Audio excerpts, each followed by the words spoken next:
देश का जो माहौल है और जो माहौल को कुछ लोग जो बिगाड़ना चाहते हैं, उसमें हमारे प्रधानमंत्री का कहीं पे दूर दूर तक उनका कहीं पे कोई योगदान नहीं है। अगर मुसलमान के खिलाफ नरेंद्र मोदी साहब होते तो न वो दुबई जाते, न वो सऊदी जाते, न वो किसी और ममालिक में जाते जो मुस्लिम कंट्री है, वहाँ उनका अवार्ड मिलता है। आखिर वो मुस्लिम कंट्री उनको क्यों बुलाती है? सब मान लिया जाए कि भारत में मुसलमान जो है सॉफ्ट कॉर्नर होकर रह गया। मुसलमान तो खासकर सुनिए, मुसलमान तो बेचारा है। और आप देख लीजिए कि मुसलमान को सब लोगों ने एक किक की तरह इस्तेमाल किया, फुटबॉल की तरह। चाहे वो महागठबंधन के लोग हों, चाहे वो कांग्रेस के लोग हों, चाहे तो भाजपा में तो खैर मुसलमान है नहीं, लेकिन और जो भी लोग एलजेपी के लोग, एलजेपी में तो खैर मुसलमान है। आप भी मुसलमान है सर, तो आपको भी हो सकता है फुटबॉल की तरह इस्तेमाल किया। मैं बता दूं, मैं वो मुसलमान हूं, मैं दबा ही नहीं। एनडीए का एक परसेप्शन नहीं लगता सर कि सर सहला के भेजा खाने वाला हिसाब किताब। प्रधानमंत्री एक तरफ से सारे लोगों के विकास की बात करते हैं, फिर सऊदी अरब में बुला करके उनको बेस्ट प्रधानमंत्री का अवार्ड क्यों दिया जाता है? या तो सऊदी के शेख पागल हैं या दुबई के शेख पागल, वो भी तो मुसलमान है। जहाँ खाने काबा है वहाँ उनको बुला के उनका स्वागत किया जाता है। क्यों किया जाता है? यहाँ तो दानिश्वर लोग उनको बोलते हैं कि भाई उनको मत बुलाइए। बिजनेस की बात यहाँ नहीं हो रही है। समाज को लेकर चलने वाले एक अच्छे प्रधानमंत्री को उनका अवार्ड दिया वहाँ के शेख ने, तो कहीं ना कहीं हमारे तो ऐसा क्यों सर कि भारत से बाहर उनको सेकुलरिज्म का बेस्ट सेकुलर नेता का अवार्ड मिल रहा है सर, और भारत की जो जनता है वो लोग उनको, हाँ, गठबंधन के लोग या एनडी गठबंधन के लोग ने ऐसा परसेप्शन कर दिया है कि सबसे बड़े मुसलमान के हितैषी वही हैं, यहाँ पर सबसे बड़े मुसलमान के रहनुमा वही हो रहे हैं। आप बनिए ना सर, कौन मना किया? प्रधानमंत्री को, मोदी को बोलिए कि रहनुमा बने, वक्त बिल को पारित होने से खत्म करे, उसको निरस्त कर दे।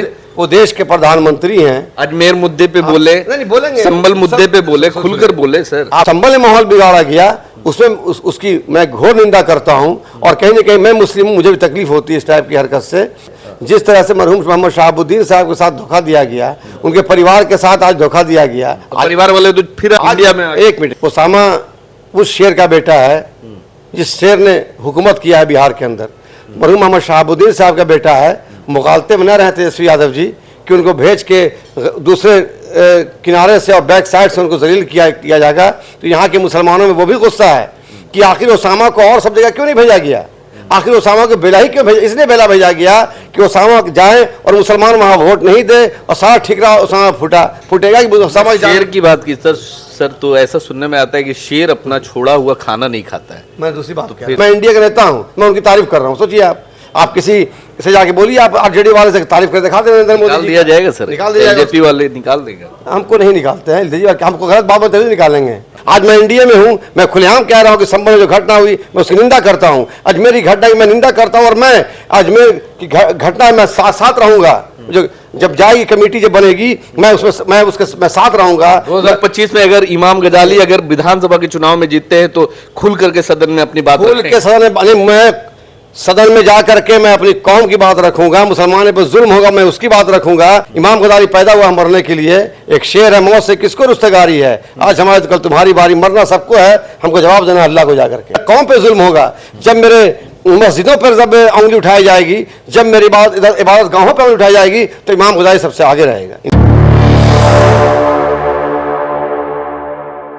माननीय प्रधानमंत्री नरेंद्र मोदी का सपना है कि 2047 तक भारत को विकसित राष्ट्र बनाना है, मगर क्या ये मुमकिन है? इसलिए मुमकिन बोलना पड़ रहा है क्योंकि जो देश में अभी जिस तरीके का मुद्दा चल रहा है, जिस तरीके से हर तरफ सर्वे का एक आलम हो रहा है, मस्जिदों को खोदा जा रहा है, मंदिरों को निकाला जा रहा है, तो क्या इस तरीके से हमारा भारत जो है विकसित राष्ट्र बनेगा? इन सब मुद्दों पे कहीं ना कहीं जो देश के अहम मुद्दे हैं वो दफन होते हुए नजर आ रहे हैं। हमारे साथ में बात करने के लिए, कॉफी पे चर्चा करने के लिए हमारे साथ में इमाम गजाली हैं, जो कि एलजेपीआर लोक जनशक्ति पार्टी, रामविलास पार्टी के कद्दावर नेता और जो अपनी बातें बहुत ही ढंग से रखते हैं। सर, सबसे पहले तो बहुत बहुत शुक्रिया कि आपने वक्त दिया। नहीं, बहुत बहुत शुक्रिया आपका और आपके चैनल का। मैं चाहूँगा कि लोग इसको सब्सक्राइब करें और ज़्यादा से व्यूअर बढ़े। चलिए, सब्सक्राइब करें ना करें वो देखेंगे, मगर एक खास सवाल सर कि देश में जो गतिविधियां अभी चल रही है, जिस तरीके से अभी जो माहौल बन रहा है, आप एनडीए के नेता भी हैं, एनडीए से जुड़े हुए भी हैं, क्या लगता है देश विकसित राष्ट्र बनेगा 2047 तक इस तरह से? देखिए, मैं बता रहा हूँ, देश का जो माहौल है और जो माहौल को कुछ लोग जो बिगाड़ना चाहते हैं, उसमें हमारे प्रधानमंत्री का कहीं पे दूर दूर तक उनका कहीं पे कोई योगदान नहीं है, न उनकी सोच है। इसलिए जो जब वो जाते हैं, देखिए जब वो दुबई जाते हैं, सऊदी अरब जाते हैं या मुस्लिम कंट्री जब जाते हैं तो मुसलमान समाज के लोग उनका दिल खोल के उनका इस्तकबाल करते हैं।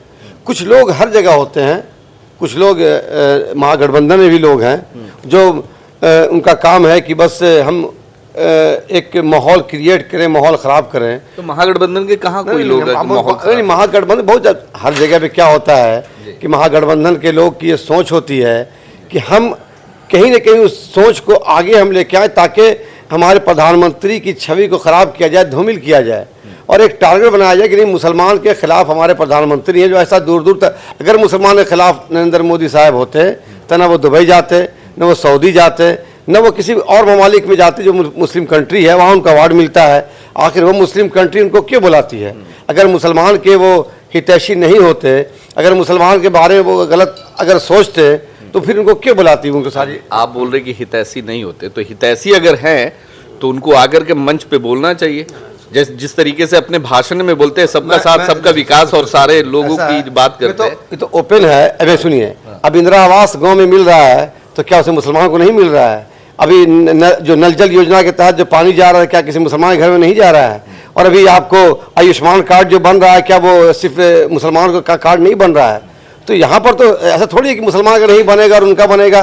तो कहीं ना कहीं बहुत जगह पे एक माहौल क्रिएट करना, पार्टियाँ बहुत सारी हैं, उनकी जो सोच है, उनका जो दिमाग है वो अलग अलग तरह का काम करता है। और हम लोग एनडीए गठबंधन के एक अहम हिस्सा हैं और मैं राष्ट्रीय अध्यक्ष चिराग पासवान जी को हमारे प्रधानमंत्री बहुत उनको दिलो जान से मानते हैं। और सेंसिटिव मुद्दों पे उनको खुलकर नहीं बोलना चाहिए था सर। उनको जिस तरीके से जो बात हो रही है सर्वे की, जो मतलब अब भारत के लगभग मस्जिदों को सर्वे करने की बात होने वाली है लगता है। इसमें देखिए मैं मुसलमान समाज से आता हूँ, ये मेरी खुद की राय है, अपनी राय कि ये जहाँ तक सर्वे की बात है और मस्जिद की बात है, मैं भी नमाज पढ़ता हूँ मस्जिद में और ये सरासर गलत है और इस ऐसा चीज़ नहीं होना चाहिए जिससे मुसलमान समाज को ठेस पहुँचे। ये मेरी अपनी राय, पार्टी लाइन की ये राय नहीं, लेकिन मेरी राय कि मैं मुसलमान हूँ, मैं मुसलमान समाज से आता हूँ और ये जिस तरह से माहौल अभी संभल में बिगाड़ा गया है, जहाँ मस्जिद के अंदर बिगाड़ा गया है और जिस तरह से जो माहौल चल रहा है, कुछ चंद लोग, और मैं आपके चैनल के माध्यम से भी चाहूँगा कि जैसे आप देखिए बिहार के मुख्यमंत्री नीतीश कुमार जी हैं, एनडीए गठबंधन के अहम हिस्सा हैं वो, और उनको भी प्रधानमंत्री बहुत मानते हैं। तो आप देख रहे हैं बिहार में माहौल तो नहीं बिगड़ रहा है, लेकिन अगर यूपी के अंदर माहौल बिगड़ रहा है तो उसको ज़रूर उस पर कुछ ना कुछ, या कोर्ट का भी आदेश आया है और कहीं ना कहीं इस पे जो मस्जिद का मामला है और अभी जो अजमेर शरीफ का जो मामला है, मैं आपके बोलने से पहले बोल दूं, जो अजमेर शरीफ का मामला है ये सरासर बेबुनियाद है। इससे माहौल को खराब करने की एक गंदी साजिश। अजमेर शरीफ जो सदियों पुराना जो दरगाह है, अब उसको भी लोग सर्वे के लिए तैयार कर रहे हैं कि सर्वे। सुनिए, हमारे औलियाए दीन, बुजुर्गान दीन यहाँ लेटे हुए हैं और उनकी जब बद्दुआ लगेगी तो फिर कहीं कोई रुक नहीं सकता है। अब उनके रोज़े मुबारक को अगर हम उस तरह का हम नहीं बोल सकते हैं, उसमें हिंदू समाज भी हमारे जाते हैं, मुस्लिम समाज के लोग भी जाते हैं, कम्युनिटी के प्रधानमंत्री खुद चादरपोशी करने गए हैं। तो कहीं ना कहीं कुछ लोग हैं, देखिए हर लोग हर तरह के होते हैं, कुछ लोग बवाली होते हैं जिनका ये मनशा, ये पेशा है। अभी देखिए मोहन भागवत का एक बयान मैंने सुना, अभी सुना होगा, उन्होंने कहा कि मेरा एक जो हमारा आंदोलन था, राम मंदिर का आंदोलन खत्म हो चुका, अब हम हर जगह इस तरह का आंदोलन नहीं करेंगे जिससे देश की बदनामी पूरे वर्ल्ड में होती है। और कहीं ना कहीं इसमें प्रधानमंत्री की जो सोच है वो नहीं चाहते कि ऐसा हो, लेकिन बहुत सारे लोग ऐसे हैं जो पार्टी का चोला लिबादा पहनकर भी और प्रधानमंत्री बदनाम करने की कोशिश करते हैं, जैसे यूपी के अंदर हुआ। अब यूपी के अंदर अब हर सिर्फ मुस्लिम समाज को टारगेट बनाना, ये भी एक प्रधानमंत्री की बात करते हैं सर। प्रधानमंत्री के बोलने पे लोग आकर के बीजेपी को वोट करते हैं, एनडीए को वोट करते हैं, तो प्रधानमंत्री को उसी तरह बोलना चाहिए कि आप लोग इस तरीके के उन्मादी जो इस तरीके का जो विचार है अपने मन से निकाले और देश में एक माहौल क्रिएट करे, बढ़िया माहौल जो एक सद्भावना को। आपने देखा होगा जिस तरह सऊदी अरब प्रधानमंत्री गए, सऊदी अरब के शेख ने उनको अवार्ड दिया और उनको कहा कि आप सबसे अच्छे प्रधानमंत्री हैं, सब समाज को लेके चलते हैं, तो वही तो मुसलमान हैं। उनको तो पता है कि भाई पूरी दुनिया में क्या हो रहा है, हिंदुस्तान के अंदर क्या हो रहा है। दुबई के अंदर गए, कतर के अंदर गए, फिर वो सारे मुस्लिम ममालिक जब उनकी तारीफ करते हैं तो जो वर्ल्ड के अंदर जो मैसेज आता है वो कहीं ना कहीं प्रधानमंत्री के कद को काफ़ी बढ़ाता है। लेकिन कुछ असामाजिक तत्व के लोग हमारे यहाँ बैठे हैं, प्रधानमंत्री जरूर बोलेंगे, हमको उम्मीद है कि बोलेंगे इस पर वो, इसलिए बहुत ये गंभीर मामला है। और अजमेर शरीफ का दरगाह हो, जहाँ मस्जिद का मामला हो, संभल की मस्जिद का मामला हो, मैं इमाम गजाली, मैं पहले मुसलमान हूँ, अगर हमारे धर्म पर, हमारे समाज के ऊपर कोई अगर उंगली उठेगा तो मैं बर्दाश्त नहीं करूँगा। और कहीं ना कहीं मुझे भी तकलीफ होती है जब हमारे मस्जिदों पे लोग तरह तरह की बातें करते हैं, दरगाहों पे जब तरह तरह की बातें करते, तकलीफ तो होती है। और आपकी पार्टी का क्या स्टैंड? हमारी पार्टी का एक ही नारा है, जात ना पात करे सबकी बात। और रामविलास पासवान जी ने उस टाइम में कहा था कि मुसलमान को मुख्यमंत्री बनाया जाए, उस लालू जी की हुकूमत थी, उन्होंने नहीं बनाया मुख्यमंत्री मुसलमान को, और उस वक्त उनका 25 MLA थे, वो लेके हट गए थे। तो कहीं ना कहीं रामविलास पासवान जी की पार्टी और उनके जो बेटे हैं चिराग पासवान, उन्होंने एक साबित किया है कि हमारी, आप देखा होगा उनका बयान बराबर पॉजिटिव बयान होता है, कभी डिस्ट्रक्टिव बयान नहीं उनका होता है। और चिराग पासवान को लोग चाहते हैं, दिलजान से चाहते हैं, इसलिए उनकी जो सोचते हैं, इसलिए हम लोग का जो स्ट्राइक रेट होता है 100% होता है। यहाँ जब हमने लोकसभा लड़ा तो 5 की 5 सीट जीती, जब हमने विधानसभा जाए, जब चतरा में लगा 1 मिली, 1 सीट हमने निकाल लिया। तो कहीं ना कहीं चिराग पासवान को लोग मानते हैं, और हमारे पार्टी का स्टैंड क्लियर रहा है कि अभी देखिए वक्फ बोर्ड को लेकर के अरुण भारती जी भी वहाँ पार्लियामेंट JBC के मेंबर है, वो उन्होंने भी कहा था कि वक्फ बोर्ड का कानून को जिस तरह रखा जाए। मैंने उस पर काफ़ी, मैंने खुद हमारा शरिया से, अहले हदीस और शिया कम्युनिटी के सारे क्लियर हुआ सर, वक्फ बोर्ड नहीं हुआ नहीं है, लेकिन मिलने के लिए गए थे, तो चल ही रहा है उस पर। तो मेरी पार्टी का स्टैंड क्लियर पॉजिटिव रहा, और हमारी पार्टी सेकुलर पार्टी है, गठबंधन NDA से हमारा है। लेकिन और अभी देखिए चंद्रबाबू नायडू हैं, चिराग पासवान जी हैं, नीतीश कुमार जी हैं, तो सारे NDA के अंदर जो गठबंधन के लोग हैं, ये सबसे सेकुलर लोग सांप्रदायिकता साथ चल रहे हैं। देखिए साथ नहीं दे रहे हैं, उसमें जो सोच है उनको देखिए, मान लिया कि मस्जिद का मामला है, कोर्ट के अंदर है, अब कोर्ट के अंदर, अब कोर्ट ही अगर फैसला कर रहा है कि नहीं इसकी जांच हो, तो इसके अंदर सरकार कहाँ पर आइए बताइए। मान लिया जाए कि भारत में मुसलमान जो है सॉफ्ट कॉर्नर होकर रह गया, मुसलमान तो खासकर पॉलिटिक्स, सुनिए मुसलमान तो बेचारा है।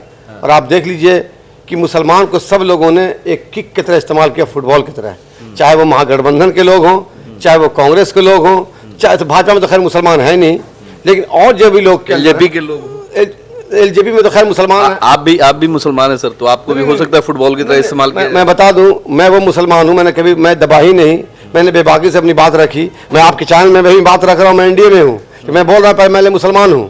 आप जाए महागठबंधन के जाके बोलिए, अगर है खिलाफ तो बोल के दिखा दे वो। अच्छा, NDA का एक परसेप्शन नहीं लगता सर कि सर सहला के भेजा खाने वाला हिसाब किताब, प्रधानमंत्री एक तरफ से सारे लोगों के विकास की बात करते हैं, दूसरी तरफ उनके जो धार्मिक चीजों पे देखिए मैं एक ही क्वेश्चन कर रहा हूँ आपसे भी, और सारी आवाम को पता है, अगर प्रधानमंत्री की छवि खराब होती फिर मुस्लिम ममालिक उनको क्यों बुलाती है, फिर सऊदी अरब में बुला करके उनको बेस्ट प्रधानमंत्री का अवार्ड क्यों दिया जाता है, बेस्ट सेकुलर मंत्री का अवार्ड उनको क्यों दिया जाता है प्रधानमंत्री का। या तो सऊदी के शेख पागल हैं, या दुबई के शेख पागल, वो भी तो मुसलमान हैं। जहाँ खाने काबा है वहाँ उनको बुला के उनका स्वागत किया जाता है, क्यों किया जाता है। यहाँ तो दानिश्वर लोग उनको बोलते हैं कि भाई उनको मत बुलाइए, बिजनेस की बात यहाँ नहीं हो रही है।